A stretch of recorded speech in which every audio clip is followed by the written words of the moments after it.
ஒரு அழகான ஊரில் ஒரு சிறிய குடும்பம் அமைதியாக வாழ்ந்து வந்தது.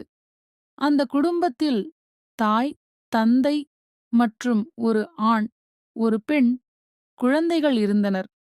அப்போது அந்த இரு குழந்தைகளும் ஒரு முதல் 2 வயதுடைய பச்சிளம் குழந்தைகள். குடும்பத்தின் எதிர்காலத்தை நினைத்து கவலைப்பட்ட தந்தைக்கு நிலையான வருமானம் இல்லாததால் வேலைக்காக வெளிநாடு செல்ல வேண்டிய கட்டாயம் ஏற்பட்டது. தந்தை வெளிநாடு சென்ற பிறகு தாய் குழந்தைகளுடன் ஊரிலேயே இருந்து வந்தார். ஆண்டுகள் மெதுவாக நகர்ந்தன.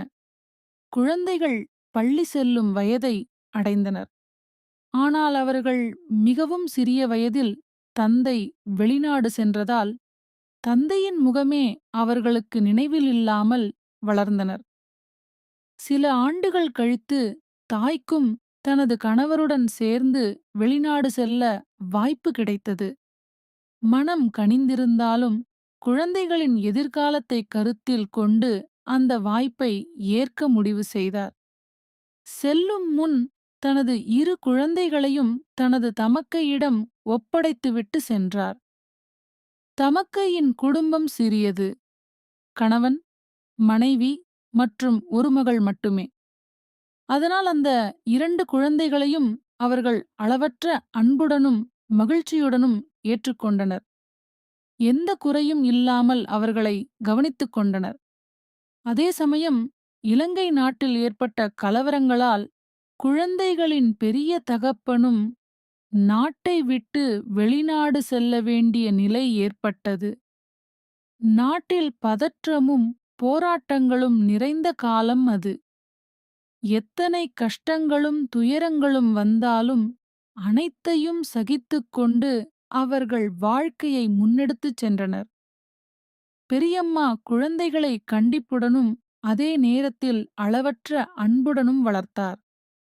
அவரது பாதுகாப்பான பராமரிப்பில் குழந்தைகள் நம்பிக்கையுடனும் ஒழுக்கத்துடனும் வளர்ந்தனர். அந்தச் சிறுமி 11 வயதை எட்டியபோது யாரும் எதிர்பாராத விதமாக ஒரு அசாதாரண நோயால் பாதிக்கப்பட்டாள். அந்த நோய் மிகவும் வலியூட்டுவதாக இருந்தது. காலை சூரியன் உதிக்கும் நேரத்திலிருந்து அவளின் உடலும் மனமும் கடும் வேதனையில் சிக்கிக் கொள்வது வழக்கமாகிவிட்டது. மதிய நேரம் வரும்போது அவளின் நிலை மரணத்தின் வாசலில் நிற்பது போல பயங்கரமாக மாறிவிடும்.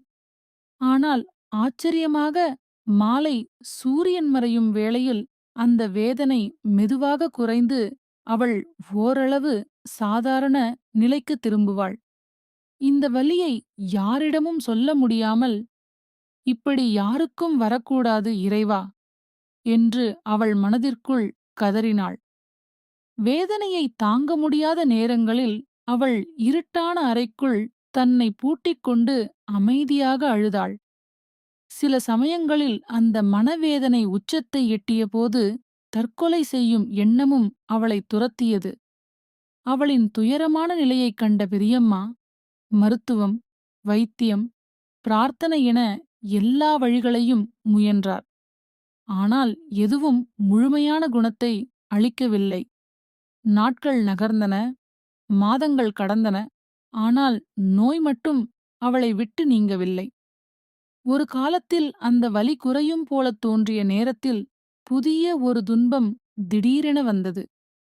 ஒரு நாள் எச்சரிக்கையின்றி அவள் மயக்கம் போட்டு கீழே விழுந்தாள்.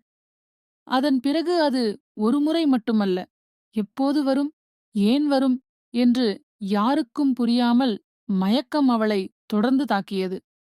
உடல் நோயும் மயக்கமும் சேர்ந்து அவளை கடுமையாக வாட்டின. இந்த எல்லாவற்றிலும் மிகப்பெரிய துயரம் என்னவென்றால், அவளின் தாய். தந்தைக்கு இவ்வெல்லாம் எதுவும் தெரியவில்லை. அவர்கள் இருந்த இடத்திலிருந்து ஒரு தொலைபேசி அழைப்பைச் செய்ய கூட 5 முதல் 6 மணி நேரம் பயணம் செய்ய வேண்டிய சூழ்நிலை. பெற்றோரின் அருகாமை இல்லாமல், உடனடி ஆதரவு இல்லாமல் அந்தச் சிறுமி வலி